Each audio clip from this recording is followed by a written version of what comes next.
Hello everyone. आज का हमारा वीडियो गेट 2022 से रिलेटेड इम्पोर्टेंट एमसीक्यू सीरीज को लेकर है। यहाँ पर हम टोटल 15 एमसीक्यू और एमएसक्यू डिस्कशन करेंगे जो कि आपके एग्जाम पैटर्न के बेसिस पे होंगे और यहाँ पे पीवाईक्यूज जो कि प्रीवियस ईयर क्वेश्चंस हैं वो डिस्कस किए जाएंगे। Question first, corona virus genome consist of. तो आपको बताना कि कोरोना वायरस का जो जीनोम होता है वो किससे बना होता है। सबसे फर्स्ट ऑप्शन दिया हुआ है डबल स्टैंडर्ड डीएनए। तो जो डबल स्टैंडर्ड डीएनए होता है वो वायरस के 3 ग्रुप में प्रेजेंट होता है। HAP, H means herpes virus हो गया, H मीन्स आपके पास हर्पीज वायरस हो गया, A मीन्स हो गया आपके पास एडिनो वायरस और P मीन्स हो गया पोक्सो वायरस। तो इस तरीके से आप याद रख सकते हैं कि कौन कौन से वायरसेस के ग्रुप में डबल स्टैंडर्ड डीएनए प्रेजेंट होता है। तो एक तो हर्पीज वायरस, एक एडिनो वायरस, एक पोक्सो वायरस। इस मीन्स फर्स्ट ऑप्शन तो होगा नहीं। सेकंड ऑप्शन है डबल स्टैंडर्ड आरएनए। तो डबल स्टैंडर्ड आरएनए जो होता है वो एक इंपॉर्टेंट ग्रुप वायरस का होता है, रियो वायरस, उसमें प्रेजेंट होता है। तो रियो वायरस का जो जीनोम होता है वो डबल स्टैंडर्ड आरएनए से बना होता है। Negative sense single standard RNA, negative single standard RNA जो होता है वो रेब्डो वायरस में प्रेजेंट होता है। किस में प्रेजेंट होता है? रेब्डो वायरस में। ये भी आपको याद होना चाहिए कि रेब्डो वायरसेस का जीनोम जो होता है वो negative sense single standard RNA से बना होता है। और पॉजिटिव सेंस सिंगल स्टैंडर्ड जो आरएनए जो होता है वो कोरोना वायरस में प्रेजेंट होता है। किस में प्रेजेंट होता है? Corona virus. कोरोना वायरस एक इंपॉर्टेंट टॉपिक है गेट 2022 के लिए भी और 2021 में भी आपके ये वाला क्वेश्चन पूछा गया था। तो कोरोना वायरस से रिलेटेड कुछ इंपॉर्टेंट पॉइंट की नॉर्मल जो जनरल पॉइंट आपको पता होने चाहिए। जैसे कि जो कोरोना वायरस होता है उसके स्ट्रक्चर में इस पे एक इन्वेलप्ड प्रेजेंट होता है। इट मींस इसकी स्ट्रक्चर कैसी होती है? इन्वेलप्ड होती है। और बाल्टीमोर के क्लासिफिकेशन के अकॉर्डिंग बाल्टीमोर ने वायरस को क्लासिफाइड किया था टोटल 7 ग्रुप में और उन 7 ग्रुप में से कोरोना वायरस का जो ग्रुप है वो 4th ग्रुप है। तो ये कुछ 3 बेसिक पॉइंट है जो आपको पता होने चाहिए। और कौन से वायरसेस का जीनोम में किस किस से मिलकर बना होता है। जैसे हेप वायरसेस के लिए हमने पढ़ा डबल स्टैंडर्ड डीएनए और कोरोना वायरस के लिए positive sense single standard RNA. तो इस क्वेश्चन का आपके पास आंसर हो जाएगा D, option D. Corona virus genome consist of positive sense single standard RNA. Next question, the enzyme that transcribe the eukaryotic gene. तो आपको ऐसा एंजाइम बताना है जो यूकैरियोटिक जीन को ट्रांसक्राइब करे और उसका जो इनकोडिंग प्रीकर्सर राइबोसोमल आरएनए कौन कौन सा होता है? 28S, 18S और 5.8S। तो अगर हम बेसिक बात करें, जो आरएनए पॉलीमरेज होता है आपके पास, आरएनए पॉलीमरेज ये कितने टाइप का होता है? ये मेनली जो होता है वो 3 टाइप का होता है। एक तो होता है आपके पास आरएनए पॉलीमरेज फर्स्ट, और सेकंड जो होता है वो आरएनए पॉलीमरेज सेकंड, और थर्ड जो होता है आरएनए पॉलीमरेज थर्ड। ये नॉर्मली हम बात कर रहे हैं कि general classification of RNA polymerase. RNA polymerase first जो होता है इसका काम होता है सिंथेसिस ऑफ आरआरएनए, और आरएनए पॉलीमरेज सेकंड किसका सिंथेसिस करता है? एमआरएनए का, और आरएनए पॉलीमरेज थर्ड सिंथेसाइज करता है आपके पास टीआरएनए का। ये जो आरआरएनए होता है उसमें भी अगर स्पेसिफिक बात करें तो मेनली ये जो सिंथेसाइज करता है वो 28S आरआरएनए को करता है, 5.8S आरआरएनए को करता है और 18S आरआरएनए को करता है। और जो टीआरएनए होता है उसमें आपको याद रखना है कि जो 5S आरआरएनए होता है उसका सिंथेसिस आपके पास आरएनए पॉलीमरेज थर्ड करता है। नेक्स्ट अगर बात करें आरएनए पॉलीमरेज 4 की, तो आरएनए पॉलीमरेज किसका सिंथेसिस करता है? स्मॉल इंटरफेरिंग आरएनए, जिसे हम siRNA भी बोलते हैं, उसका सिंथेसिस में डीएनए, इसके सिंथेसिस में आरएनए पॉलीमरेज 4 हेल्पफुल होता है। तो क्वेश्चन में पूछा था कि 28S, 18S और 5.8S आरआरएनए के सिंथेसिस के लिए कौन सा पॉलीमरेज एंजाइम हेल्पफुल होगा? तो इसका आंसर हो जाएगा first, RNA polymerase first. Next question है number of unrooted tree in a phylogeny of 5 sequence. तो आपसे पूछा है अनरूटेड ट्रीज का नंबर। तो फाइलोजेनेटिक ट्रीज जो होते हैं वो आपके पास 2 टाइप के होते हैं। एक तो होता है आपके पास अनरूटेड और एक होता है रूटेड ट्री। तो जो अनरूटेड ट्रीज होता है उसका नंबर कैसे कैलकुलेट करेंगे और रूटेड ट्रीज का नंबर कैसे कैलकुलेट करेंगे, दोनों हम डिस्कस करेंगे। अनरूटेड ट्रीज का नंबर कैलकुलेट करने के लिए आपके पास जो फॉर्मूला होता है वो होता है 2n-5 फैक्टोरियल 2n-3 की पावर, और जितनी पावर में होता है उसी से मल्टीप्लाई करते हैं तो n-3 का फैक्टोरियल। और रूटेड ट्रीज को नंबर को बताने के लिए हम क्या फॉर्मूला यूज करते हैं? 2n-3, और इसका हम फैक्टोरियल ले लेंगे। अपॉन 2n-2, और जितना पावर में होता है उसी से मल्टीप्लाई करते हैं तो n-2 का फैक्टोरियल। ये दोनों का फॉर्मूला हो गया कैलकुलेट करने के लिए। यहाँ पे जो n होता है ये शो करता है आपके पास या तो टेक्सा दे सकता है आपको या नंबर ऑफ सीक्वेंस दे सकता है। तो यहाँ क्वेश्चन में हमें दिया हुआ है नंबर ऑफ सीक्वेंस, तो कैलकुलेट कर लेते हैं हम। 2 नंबर ऑफ सीक्वेंस दिया हुआ है 5 सीक्वेंस -5, और ये फैक्टोरियल हो गया अपॉन 2 5 -3 5 -3, और ये इसका फैक्टोरियल। इसको जब हम कैलकुलेट करेंगे तो ऊपर आ जाएगा आपके पास 5 फैक्टोरियल, नीचे 2 टू पावर 2 इंटू 2 का फैक्टोरियल। तो इसको हम ऐसा भी लिख सकते हैं 5 4 3 2 4 इंटू 2। तो इसको जब हम कैलकुलेट करेंगे तो अपने पास नंबर ऑफ सीक्वेंस कितनी आ जाएगी 15। तो आंसर हो जाएगा आपके पास 15। It means number of unrooted tree in A 5 sequence. तो 5 सीक्वेंस के लिए जो अनरूटेड ट्री होंगे वो कितने फॉर्म होंगे आपके पास 15 होंगे। अगर हमसे रूटेड ट्री पूछेगा तो वो भी हम कैलकुलेट कर सकते हैं। याद ये आपको रखना है दोनों फॉर्मूले, कि रूटेड ट्री के लिए तो आपके पास क्या फॉर्मूला होगा और अनरूटेड ट्री के लिए क्या फॉर्मूला होगा। तो यहाँ से क्वेश्चन इंपॉर्टेंट बनता है जो आप फॉर्मूले से सोल्व कर सकते हैं इजीली। नेक्स्ट क्वेश्चन है which one of the following method is used to test the significance of a predicted phylogeny. तो फाइलोजेनी को प्रिडिक्ट करने के लिए कौन से मेथड का यूज लेते हैं, तो फाइलोजेनी को प्रिडिक्ट करने के लिए बूट स्ट्रैप मेथड का यूज लेते हैं। और ये जो बूट स्ट्रैप होता है वो एक तरीके का सॉफ्टवेयर पैकेज होता है। तो आंसर हो जाएगा आपके पास first option bootstrap. Next question पूछा है which one of the following statement is incorrect about hybridoma production. तो हाइब्रिडोमा प्रोडक्शन से रिलेटेड कौन सा स्टेटमेंट इनकरेक्ट है वो आपको बताना है। तो हम बेसिक डिस्कस कर लेते हैं कि जो हाइब्रिडोमा प्रोडक्शन है वो किसके लिए यूज होता है। तो हाइब्रिडोमा प्रोडक्शन जो होता है उसका यूज हम मोनोक्लोनल एंटीबॉडी प्रोड्यूस करने के लिए यूज लेते हैं। सबसे फर्स्ट मोनोक्लोनल एंटीबॉडी प्रोड्यूस की जाती है। कैसे प्रोड्यूस की जाती है, तो स्प्लीन सेल और माइलोमा सेल, इन दोनों सेल को हम फ्यूज करवाते हैं। फ्यूजन के लिए हमें एक मीडियम की रिक्वायरमेंट होती है, और ये मीडियम जो होता है आपके पास वो होता है पॉलीइथाइलिन ग्लाइकोल।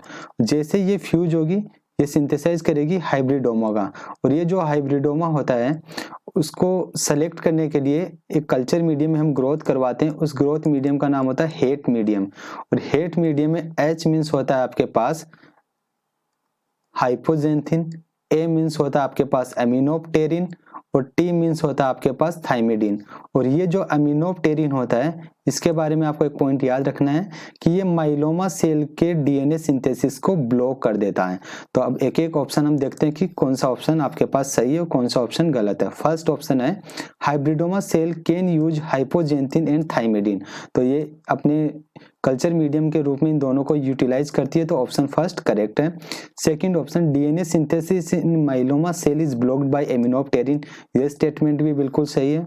थर्ड ऑप्शन है hybridoma cells are made to produce polyclonal antibody.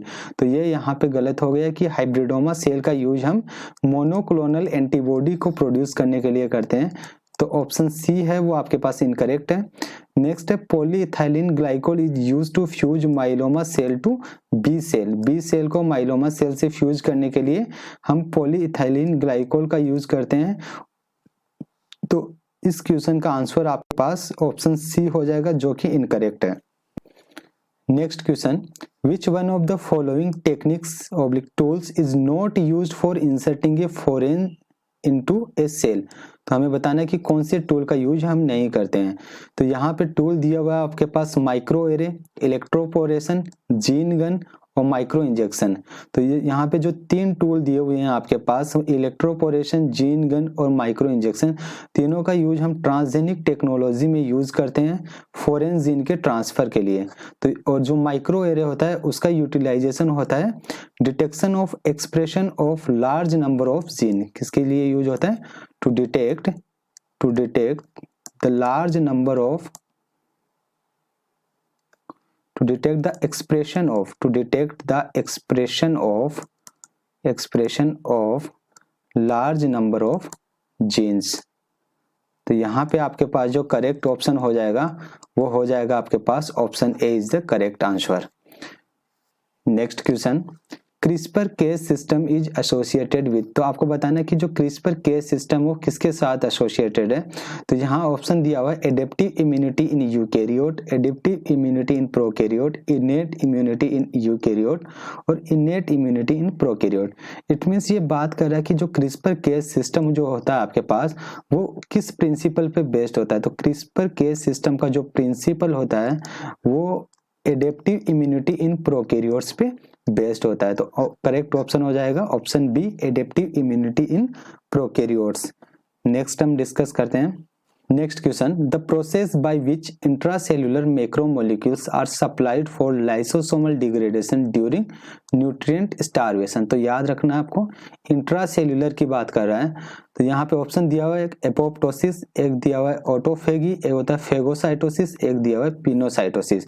तो एपोप्टोसिस तो क्या होता है आपके पास programmed cell death, programmed cell death. Next option आपके पास दिया हुआ है ऑटोफेगी। तो ऑटोफेगी में क्या होता है, जो इंट्रासेल्युलर मॉलिक्यूल होता है आपके पास, इंट्रासेल्युलर मॉलिक्यूल वो लाइसोसोम के द्वारा इनगल्फ किया जाता है और लाइसोसोम के द्वारा इनगल्फ करके उसको क्या कर दिया जाता है, डिग्रेड कर दिया जाता है। तो क्वेश्चन में भी यही पूछा था आपसे कि intracellular macromolecules are supplied for lysosomal degradation. तो आंसर हो जाएगा आपके पास ऑटोफेगी। नेक्स्ट ऑप्शन और डिस्कस कर लेते हैं। एक ऑप्शन दिया हुआ है फेगोसाइटोसिस, इसको बोलते हैं कि जब कोई सेल इनगल्फ कर ले अदर सेल को, तो इनगल्फ अदर सेल।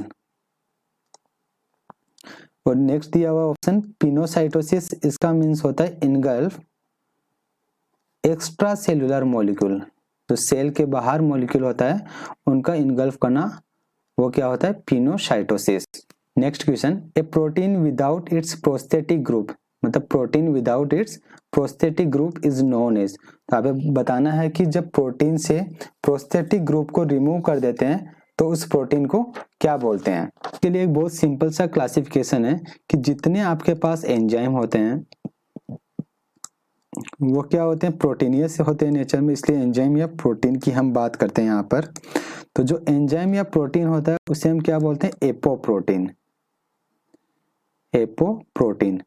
और ये जो एपोप्रोटीन होता है ये कंबाइन हो जाता है किसके साथ, कोफैक्टर के साथ, तब इसे बोला जाता है क्या, होलो एंजाइम। इसे क्या बोलते हैं हम, जब एपोप्रोटीन कोफैक्टर के साथ कंबाइंड होता है तब उसे होलो एंजाइम। और ये जो आपके पास कोफैक्टर होता है वो कितने टाइप का हो सकता है कि जो आपके पास कोफैक्टर है वो टाइटली बाउंड हो सकता है आपके पास जो कोफैक्टर है वो लूजली बाउंड हो, और या हो सकता है आपके पास जो कोफैक्टर है वो मेटेलिक हो, क्या हो, वो मेटल आयन हो। तो ये आपके पास तीन टाइप हो सकता है कि कोफैक्टर टाइटली हो, कोफैक्टर लूजली बाउंड हो, कोफैक्टर मेटल आयन हो। जब ये टाइटली बाउंड होगा तो इसका नाम होता है प्रोस्थेटिक ग्रुप। क्या होता है, प्रोस्थेटिक ग्रुप। ये भी कई बार क्वेश्चन पूछा जाता है कि जब कोफैक्टर एपो एंजाइम से टाइटली बाउंड होता है तो उसे क्या बोलते हैं, तो उसे बोलते हैं प्रोस्थेटिक ग्रुप। क्या बोलते हैं उसे, प्रोस्थेटिक ग्रुप। और इसका एग्जाम्पल क्या होता है प्रोस्थेटिक ग्रुप का, वो होता है एफेडिक। उसी टाइप से जब कोफैक्टर लूजली बाउंड होगा तो उसे बोलते हैं को एंजाइम, और इसका जो एग्जाम्पल होता है वो क्या होता है आपके पास NAD। और मेटल एंजाइम, कोई भी मेटल जब एपो एंजाइम से बाइंड होती है तो उसे बोलते हैं मेटल आयन। तो यहाँ क्वेश्चन पे पूछा था कि विदाउट, इट मीन्स यहाँ पे आपके पास कोफैक्टर बाउंड नहीं है, और जब कोफैक्टर बाउंड नहीं होता है तब उसे हम क्या बोलते हैं, एपोप्रोटीन या एपो एंजाइम। तो करेक्ट ऑप्शन जो हो जाएगा आपके पास ए हो जाएगा, एपोप्रोटीन। नेक्स्ट क्वेश्चन है, the enzyme which add phosphate group to the free 5 dash terminus of a DNA sequence. तो आपको बताना है कि कौन सा एंजाइम 5 डेज टर्मिनल पे फॉस्फेट ग्रुप को ऐड करता है। तो एक एक ऑप्शन को डिस्कस करते हैं कि क्या क्या करते हैं। फर्स्ट ऑप्शन है एडिनोसिन काइनेज। तो एडिनोसिन काइनेज का काम होता है एडिनोसिन जो मॉलिक्यूल होता है वहां से फॉस्फेट ग्रुप को ट्रांसफर करना। तो जो एडिनोसिन मॉलिक्यूल होता है वहां से 6 फॉस्फेट को ट्रांसफर करता है। 6 फॉस्फेट, ये 6 नंबर है कि कौन से कार्बन से ट्रांसफर करता है, तो 6 phosphate transfer of 6 phosphate from adenosine molecule. Second option है एल्केलाइन फॉस्फेटेज। तो एल्केलाइन फॉस्फेटेज का काम होता है फॉस्फेट ग्रुप को रिमूव करना। इसका काम होता है रिमूव फॉस्फेट ग्रुप। और कहाँ से रिमूव करता है ये फॉस्फेट ग्रुप को? 5' टर्मिनल से। तो ये आपको याद होना चाहिए कि कौन सा एंजाइम क्या करता है, कौन से टर्मिनल से रिमूव करता है, कौन से टर्मिनल पे एंड करता है। नेक्स्ट एंजाइम आपके पास पॉलीन्यूक्लियोटाइड काइनेज। तो पॉलीन्यूक्लियोटाइड काइनेज फॉस्फेट ग्रुप को ऐड करता है। पॉलीन्यूक्लियोटाइड काइनेज फॉस्फेट ग्रुप को ऐड करेगा और कौन से टर्मिनल पे ऐड करेगा? 5' एंड पर ऐड करेगा। पॉलीन्यूक्लियोटाइड काइनेज को हम PNK के द्वारा भी डिनोट करते हैं। नेक्स्ट एंजाइम आपके पास टर्मिनल डिऑक्सी न्यूक्लियोटाइडल ट्रांसफेरेज, जिसे TDT से डिनोट किया जाता है। ये न्यूक्लियोटाइड को ऐड करता है 3' टर्मिनल पे। 3' टर्मिनल पे न्यूक्लियोटाइड किसको ऐड करता है? ये न्यूक्लियोटाइड। तो क्वेश्चन में क्या पूछा अब आपसे? The enzyme which add phosphate group to the free 5' terminus of a DNA sequence. तो कौन सा एंजाइम ऐड करता है आपके पास? Polynucleotide kinase. So correct option is C। Next question, which one of the following is correct about microbial growth medium. तो आपको बताना है कि माइक्रोबियल ग्रोथ मीडियम से रिलेटेड कौन सा स्टेटमेंट करेक्ट है। फर्स्ट ऑप्शन है Luria Bertani broth is a synthetic medium. तो ये स्टेटमेंट आपके पास रॉन्ग है, क्योंकि ये मीडियम सिंथेटिक नहीं होता है, ये नेचुरल होता है। Next option, nutrient broth is defined medium. तो न्यूट्रिएंट ब्रोथ जो होता है वो डिफाइंड मीडियम नहीं होता है, ये कैसा होता है? जनरल पर्पज मीडियम होता है। General purpose medium. So option B भी आपके पास इनकरेक्ट है। ऑप्शन सी की बात करते हैं। ऑप्शन सी दिया हुआ है Sabouraud dextrose agar, SDA medium भी बोलते हैं इसे। Sabouraud dextrose agar is differential medium. तो Sabouraud dextrose agar medium differential ना होके क्या होता है? सेलेक्टिव मीडियम होता है। So option C is also incorrect. Option D trypticase soy agar is a complex medium. और ये स्टेटमेंट आपके पास एकदम करेक्ट है। तो करेक्ट ऑप्शन पूछा आपसे, तो option D is correct. Trypticase soy agar is a complex medium. Next question discuss करते हैं। The cellular process which utilize RNA induced silencing complex. इसे क्या बोला जाता है? RNA induced silencing complex to block gene expression. आपको बताना है कि कौन सी प्रोसेस में रिस्क कॉम्प्लेक्स इन्वॉल्व होता है। तो रिस्क कॉम्प्लेक्स इन्वॉल्व होता है आपके पास RNA इंटरफेरेंस प्रोसेस में। सो करेक्ट ऑप्शन बी हो जाएगा, RNA interference. Next question, which of the following layer is are form from inner cell mass of blastocyst. तो ये आपके पास ब्लास्टोसिस्ट है, और ब्लास्टोसिस्ट की जो इनर सेल लेयर होती है वो किसमें डिफरेंशिएटेड होती है, ये आपको बताना है।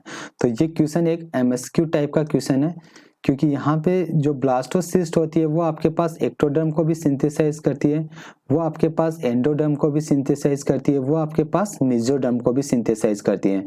तो option A, option B, option C तीनों आपके पास करेक्ट ऑप्शन हो गए। Next question, which of the following cell organelle is surrounded by a single phospholipid membrane. तो जो गोल्जी अपरेटस होता है वो भी सिंगल फॉस्फोलिपिड मेम्ब्रेन से मिलकर बना होता है। लाइसोसोम भी आपके पास सिंगल फॉस्फोलिपिड मेम्ब्रेन से बना होता है। और माइटोकॉन्ड्रिया एंड न्यूक्लियस दोनों आपके पास डबल मेम्ब्रेन बाउंड ऑर्गेन होते हैं। तो यहाँ पे आपके पास डबल मेम्ब्रेन होती है और यहाँ पे सिंगल मेम्ब्रेन होती है। क्वेश्चन में पूछा कि कौन से सेल ऑर्गेनेल में सिंगल मेम्ब्रेन होती है, तो यहाँ पे दो ऑप्शन है, इसलिए ये भी कैसा आंसर होगा? MSQ टाइप का क्वेश्चन होगा, जिसका आंसर ऑप्शन ए और ऑप्शन बी दोनों करेक्ट है। नेक्स्ट क्वेश्चन है मैचिंग टाइप का। मैचिंग टाइप के क्वेश्चन को आपको हमेशा एलिमिनेटेड मेथड से करना है। तो फर्स्ट दो ग्रुप दिया हुआ है, एक ग्रुप में टेक्निक्स दी हुई है जैसे centrifugation, dialysis, solvent extraction, ultra filtration. और ग्रुप सेकंड में दिया हुआ है density, diffusivity, size, solubility. Means इनके प्रिंसिपल दिया हुआ के बारे में बताया गया है कि कौन सी टेक्निक कौन से प्रिंसिपल पे बेस्ड होती है। तो एज वी नो, सेंट्रीफ्यूगेशन जो होता है वो आपके पास डेंसिटी के बेसिस पे पार्टिकल्स को सेपरेट करता है या सॉल्यूशन को सेग्रीगेट करता है। और डायलाइसिस में हम सेमी परमिएबल मेम्ब्रेन का यूज लेते हैं, जो कि डिफ्यूजिविटी के बेसिस पे सेग्रीगेट करती है। और सॉल्वेंट एक्सट्रैक्शन सोल्युबिलिटी के बेसिस पे सेग्रीगेट करेगा, और अल्ट्रा फिल्ट्रेशन साइज के बेसिस पे सेपरेट करता है। तो करेक्ट जो मैच हो जाएगा P में 1 आपके पास हो गया ऑप्शन डी में और ऑप्शन सी में, और क्यू में आपके पास है 2, पी में 1, क्यू में 2, आर में 4 और एश में 3। तो करेक्ट ऑप्शन हो जाएगा आपके पास ऑप्शन डी। हमारे द्वारा दी गई इंफॉर्मेशन यूजफुल लगी हो तो वीडियो को लाइक करें और चैनल को सब्सक्राइब करें।